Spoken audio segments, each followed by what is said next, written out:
Na gestão das contas e da equalização dos débitos, tanto com o Fundo de Garantia, do acordo que está em tabulação junto ao governo federal da Caixa, uma dívida de um dinheiro que tem que devolver para o Fundo do Trabalhador, a gestão da Coab também tem as questões de administrar no dia a dia as contas de construtoras. Nesta semana, nos últimos dias, enquanto a gente discutia o orçamento da Coab para o ano que vem, o presidente Everson Demarque teve que discutir com o jurídico, de forma emergencial, uma comunicação do juiz da execução da LR, um valor que até junho daria 739 milhões de reais a princípio. Que informações a Coab apresentou para o juiz agora? Primeiro, do seguinte ponto, do pedido da LR, que ela está no legítimo direito dela de tentar obter os créditos, em relação àquela garantia, o chamado FCVS. Bom, foi justificado a vinculação dessa garantia, desses títulos, né, por conta de uma legislação. Essa vinculação, ela trata primeiro do pagamento das dívidas com fundo de garantia e, havendo saldo, aí sim transformaria em recurso para a Coab.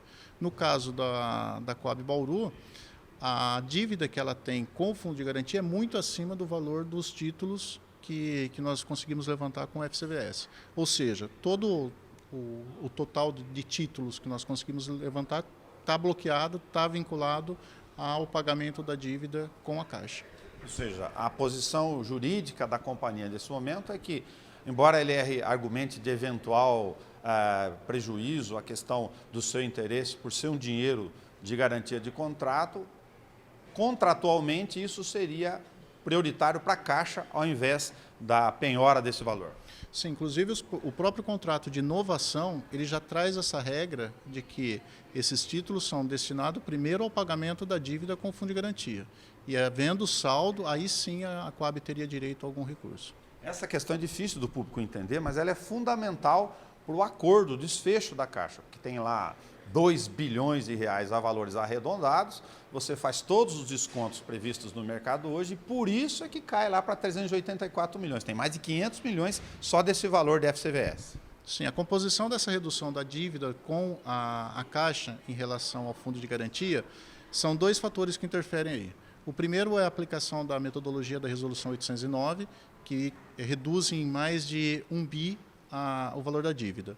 E o outro são esses títulos também, que foram levantados que estão à disposição para pagamento dessa dívida, estão vinculados, né, a esse pagamento, que gira em torno de 600 milhões. Por isso que essa dívida cai para 384 milhões.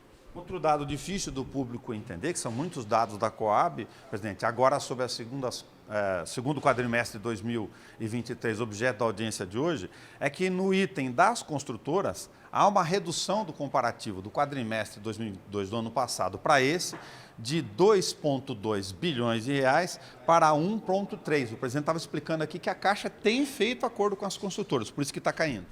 Sim, dos processos, total de 28 processos, 4 figura somente a Coab como responsável pelo pagamento. Os demais, a Caixa ainda participa como responsável ou parte do pagamento ou total. E a Caixa tem procurado essas construtoras para fazer as negociações e fazer os acordos e fazer o pagamento desses processos. Por isso a redução. Outra questão importante para o público entender é que, a despeito de eventuais dúvidas, a Comissão de Fiscalização e Controle está discutindo que teriam posições que poderiam cair o valor, aqui e acolá, há divergências, a Coab tem uma questão do acordo com a Caixa. Qual seria o reflexo hoje, já que você está falando de 2 bilhões de reais, entre eventuais reduções, que vocês estão checando lá no dia a dia, né, e uma projeção difícil de fazer, porque a dívida de 2 bilhões ela cresce a um valor fixo bastante significativo mensalmente. Sim, nós temos aí um aumento de um quadrimestre para o outro em torno de 12%, né, do quadrimestre de 2022 para 2023. O que a gente tem que levar em conta é qual que é o valor desse controverso, essa discussão que está sendo levantada, qual que é o valor total dessa discussão.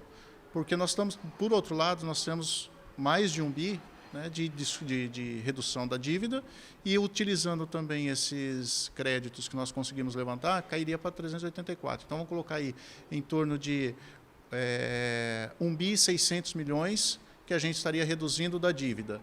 Será que esses controversos chega a esse valor?